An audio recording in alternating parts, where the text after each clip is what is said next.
Hello friends, this is Rahul and it's your study time. So my dear friends, in this video we are going to solve question number 3 of exercise 13.1 of class 7. तो आइए शुरू करते हैं.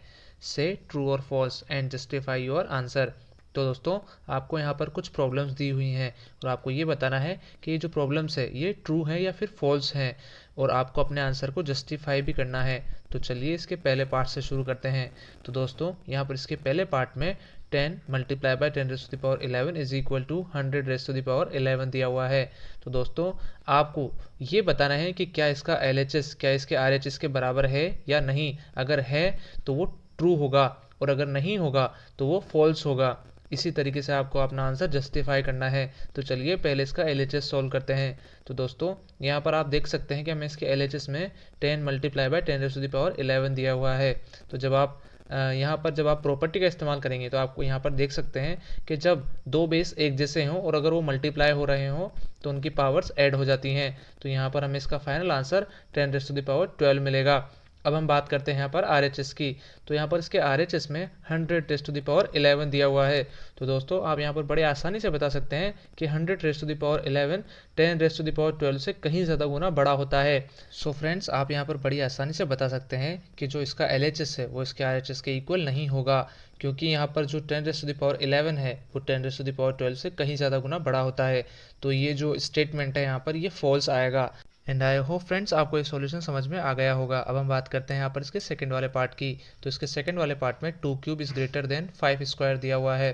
तो दोस्तों आप जानते हैं कि 2 क्यूब की वैल्यू 8 होती है और 5 स्क्वायर की वैल्यू 25 होती है.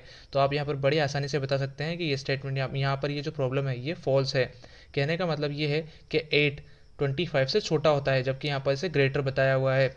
सो कहने का मतलब ये है कि यहाँ पर ये जो स्टेटमेंट है ये फॉल्स होगा. सो आई होप फ्रेंड्स आपको ये वाला पार्ट भी समझ में आ गया होगा. अब हम बात करते हैं यहाँ पर इसके थर्ड वाले पार्ट की. तो यहाँ पर इसके थर्ड वाले पार्ट में हमें 2 cube multiply by 3 square is equal to 6 raise to the power 5 दिया हुआ है. तो आपको ये बताना है कि क्या इसका LHS इसके RHS के बराबर है. तो दोस्तों चलिए चेक करते हैं. तो यहाँ पर 2 क्यूब की वैल्यू 8 होती है और 3 स्क्वायर की वैल्यू 9 होती है. तो जब आप 8 को 9 से मल्टीप्लाई करेंगे तो आपको इसके LHS में 72 मिलने वाला है. और जब आप इसके RHS को सॉल्व करेंगे तो यहाँ पर 6 रेज़ टू द पावर 5 दिया हुआ है. इसका मतलब है कि आपको 6 को खुद से ही 5 टाइम मल्टीप्लाई करना है. तो जब आप ऐसा करेंगे तो आपको यहाँ पर 7776 इसका आंसर मिलने वाला है. तो दोस्तों आप यहाँ पर बड़ी आसानी से बता सकते हैं कि इसका LHS इसके RHS के बराबर नहीं होगा. सो कहने का मतलब ये है कि ये स्टेटमेंट भी फॉल्स होगा.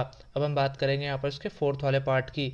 तो यहाँ पर इसके फोर्थ वाले पार्ट में हमें 3 raise to the power 0 is equal to 1000 raise to the power 0 दिया हुआ है. अब आप जानते हैं कि अगर किसी भी बेस की पावर अगर 0 होती है तो उसकी वैल्यू 1 हो जाती है. तो यहाँ पर इसके LHS की वैल्यू भी 1 होगी और इसके RHS की वैल्यू भी 1 होगी. कहने का मतलब ये है कि ये जो स्टेटमेंट है ये ट्रू होगा क्योंकि यहाँ पर LHS और RHS दोनों बराबर मिल रहे हैं. सो आई होप फ्रेंड्स आपको ये सॉल्यूशन समझ में आया होगा. तो प्लीज़ हमारी वीडियो को लाइक और हमारे चैनल को सब्सक्राइब कीजिए. Thank you.